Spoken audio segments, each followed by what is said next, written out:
Selamat pagi. Ya. Sekarang saat ini saya ingin apa ya? eh, Kalau dikatakan curhat ya enggak gitu ya. Ya, saya tidak tahu apa definisi YouTuber ya. Mungkin di thumbnail saya nanti akan saya tampilkan apa ya? Suatu istilah mungkin terjerumus dalam YouTube gitu ya. Oh, aduh judulnya mungkin mengerikan ya. Tetapi sangat tidak fair ya. Kalau kita lihat sekarang kebanyakan mereka-mereka yang memberikan tutorial itu adalah mereka yang telah berhasil apa mendapatkan monetize ya. Jadi saya tidak tahu definisi YouTuber itu apa. Apakah YouTuber itu adalah mereka yang sudah dapat 1000 subscribe dan 4000 jam tayang juga saya nggak tahu ya. Tapi kalau saya browsing, saya melihat ada beberapa uh, posting ya mengenai YouTuber pemula. Oh, kalau pemula ini kan berarti uh, mungkin loh ya belum monetize, mungkin belum dapat 1000 subscribe dan 4000 jam tayang gitu ya. Ya, makanya saya bilang wah tidak fair ini ya. Kita selalu mengejar-ngejar mereka-mereka yang sudah berhasil, ya mereka yang dapat jam tayang, ya mungkin mereka dapat subscribe, ya kita sendiri masih tak tahu ya. Kadang-kadang apa yang kita lakukan berdasarkan arahan mereka juga tidak berhasil gitu ya, dan sulit ya. Ya Anda lihat sendiri saya tidak belum mempunyai subscribe ya. Jadi subscribe saya belum ada 1000 ini, apalagi jam tayang. Ya. Nggak perlu saya beritahu bahwa saya ini sebenarnya uh, mungkin ada istilah terjebak gitu ya, mungkin terjebak atau apa terjerumus gitu ya ke YouTube gitu ya.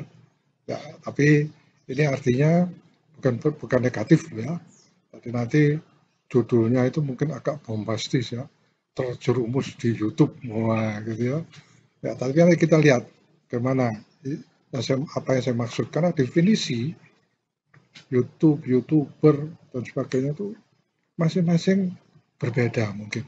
Ya, baik saya beritahu dulu ya kalau saya ini adalah seorang pengajar ya. Saya ini dosen. Ya, jadi yang terjadi adalah mungkin ya saya harapkan saya video ini menjadi menarik ya, menjadi menarik untuk YouTuber pemula ya untuk mungkin bekerja sama, kita bekerja sama. Saya pemula, mungkin Anda pemula, ya. Mari kita bersama-sama mensukseskan masing-masing channelnya, ya. Saya tidak tahu caranya. Tapi kalau kita misalnya bisa curhat, ya, mungkin kita bisa berdiskusi, ya, apa yang harus dilakukan agar berhasil menjadi YouTuber sukses, ya. Ya,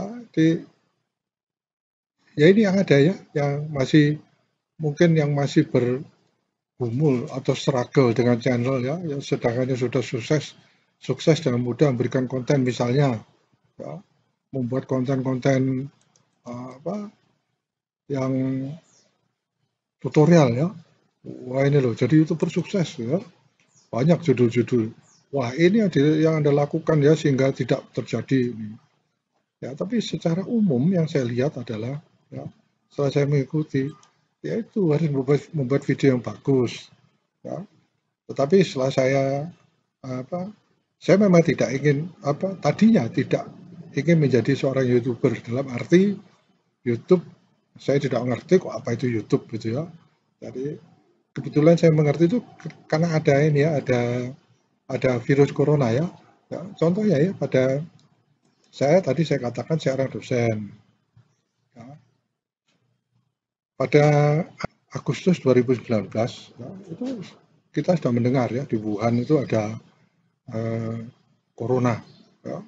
Oh, kita sendiri nggak tahu corona bahaya ini. Berulang kali kita mendengar tentang penyakit-penyakit ya, ya, tapi tidak terjadi di Indonesia. Ya, sehingga mungkin ya kita lalai ya pada waktu uh, kita tidak melakukan pengecekan di Indonesia. Sehingga awal tahun 2021 mulai terdengar adanya COVID di Indonesia. Ya, ada saya nggak tahu itu ya. Saya ingat rumah sakitnya itu di Sulianti Saroso apa gitu ya. Itu ada apa ya? Ada yang terkena COVID ya. Waktu itu masih dikenal sebagai corona ya.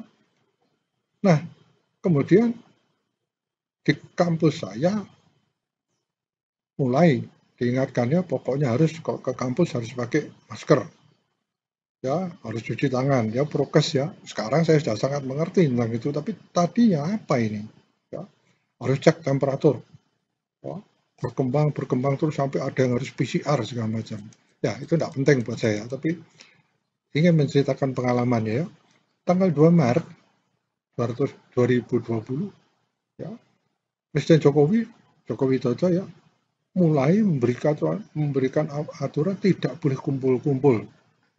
Wah, mulailah panik di kampus ini. Waduh, gimana ini mengajarnya? Ya, saya sebagai dosen memutar otak. Ya, ada dosen mm, membuat PowerPoint, kemudian PowerPoint itu dikirimkan ke mahasiswanya. Ya, nih pelajari. Ya, kalau Anda tahu benar apa yang dibutuhkan PowerPoint, ya, cuman poin-poinnya aja, tidak ada penjelasannya. Ya. Ada yang mengajar dengan WA, ya WhatsApp ya lumayan lah, ya meskipun mati-matian ya. Kemudian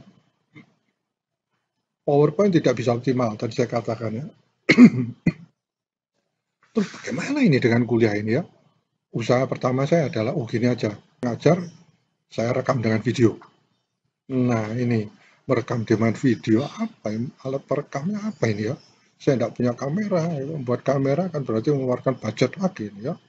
Oh, usaha pertama buat kuliah, ya kuliah, saya mencari, dari akhirnya saya mendapatkan video yang bisa dibuat itu istilahnya itu apa? Menangkap screen ya di uh, apa screen catch apa enggak tahu, saya lupa namanya ya. Itu yang ada di Windows 10. Wah, saya beruntung saya mencoba mencari itu. Kemudian saya mencoba dan jadilah video itu. Membuat video, wah syukur saya pikir ya. Tapi itu sudah berjalan sampai tengah semester. Ya. Kemudian video tersebut saya kirim melalui WA. Gagal. Ya, videonya tidak tahu terlalu besar atau HP saya terlalu kuno, saya nggak tahu. Ya, kemudian saya mencoba ngirim lewat email. Gagal juga. Ya, kemudian email menganukan ke apa itu Google Drive apa saya lupa. Saya masukkan ke sana. Aduh, lama sekali. Jadi butuh waktu yang lama. Padahal setiap hari saya mengajar. Ya, saya untuk S1 mengajar 5 mata kuliah. Ya, S2 2 mata kuliah dan S3 2 mata kuliah. Ini harus kejar tiap hari, kejar tayang. Ngirim yang sulit-sulit. Wah, sudah ada masalah ini ya. Sehingga apa namanya? Yang saya heran, begitu saya kirim berhasil, mahasiswa itu membuat grup WhatsApp ya, buat grup dengan mudahnya dia bagikan ke teman-temannya gitu ya. Oh, ini loh video dari dosen kita ya. Loh, saya pikir kok gampang sekali ya. Waduh, HP saya ini HP kuno rasanya ini. Ya. Nah ini berarti harus beli HP lagi ini. Wah, keluar untuk mencari apa, untuk beli HP, duitnya dari mana gitu ya. Ya harus harus korban gitu ya. Ya, tapi saya pada waktu itu sudah karena panik ya, tidak bisa melakukan, saya mencari cara. Akhirnya saya ingat ya, YouTube itu kan suka suka bikin-bikin video ya, apa? Saya sering melihat YouTube mencari informasi, tapi saya tidak pernah memikirkan ya, kok saya bisa upload video di YouTube. Wah, mulailah saya belajar pada waktu itu. Nah, nah inilah yang saya bilang gitu ya. Hmm, sebentar ya. Mulailah saya membuat uh, mencoba membuat YouTube. Wah, saya cari caranya ini ya. Wah, ternyata prosesnya karena saya seorang yang belum pernah melakukan apa apa upload di YouTube. Nah, sekarang udah tahu ya. Tapi saya ingin menceritakan pengalaman saya. Bagaimana saya kejeblos. Wah, ini. Bagaimana saya terjebak. Waduh, bombastis sekali ya. Terjerumus gitu ya di YouTube. Ya. Makanya kita lihat di sini bahwa ternyata ya ini saya harus berterima kasih sama YouTube gitu ya. kita bisa diberi fasilitas untuk uh, mengupload, belajar dan sebagainya. Baru pertengahan semester saya bisa membuat channel YouTube. Ya, videonya berantakan gitu ya. Tetapi mahasiswa cukup senang ya karena mereka bisa download ya. Belum lagi uh, kita harus berusaha juga untuk membuat kuliah tatap muka yang online. Wah, ini struggle yang baru ya. Struggle yang lain lagi ya, tapi nggak masalah ya. Jadi artinya itu nanti. Saya cerita dulu bagaimana saya terjerumus di YouTube ini ya. Udah saya upload, aduh cukup capek ya.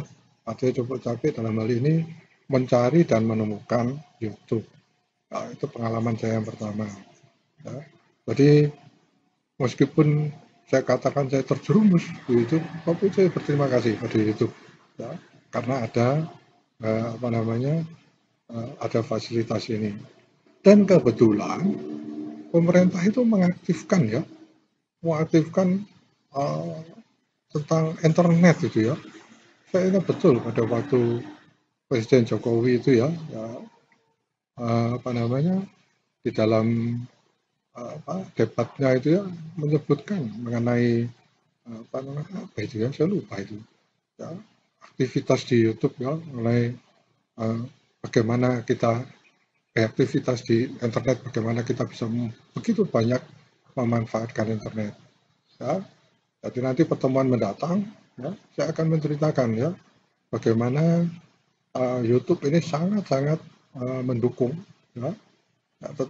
Dan memang tidak terpikir, bukan tidak terpikir, tidak tahu bahwa kita bisa mendapatkan ini yang anu ya, yang membuat kita agak anu ya, mendapat honor ya, dari YouTube. Wah, ini saya suka ini dapat duit. Nah, itu ya. Nah, tapi pada waktu itu masih belum terpikir.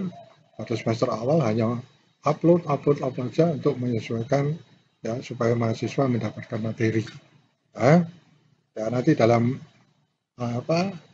dalam posting saya yang depan mengenai curhat YouTuber pertama ini adalah bagaimana saya mengejar supaya bisa tatap muka dengan mahasiswa online. Ya, sudah, kalau mungkin Anda mengatakan, lah kok sudah ada tatap muka online, buat apa YouTube? Nanti saya ceritakan. Ya, akhirnya YouTube itu juga saya kejar ya untuk mendapatkan. Nah, sekarang saya sudah mendapatkan monetize, tapi ternyata nggak gampang ya. Ya, Anda perhatikan, saya ingat betul, saya di pertengahan bulan Maret itu baru memulai dan baru menyadari itu kira-kira 1 tahun setelah saya sering memakai YouTube sebagai sarana materi kuliah saya. Ya, baik. Jadi sementara itu dulu ya nanti mungkin di thumbnailnya akan terlihat terjerumus di YouTube gitu ya, tapi positif. Terima kasih untuk YouTube ya, sudah membantu, paling tidak membantu pekerjaan saya sebagai seorang dosen.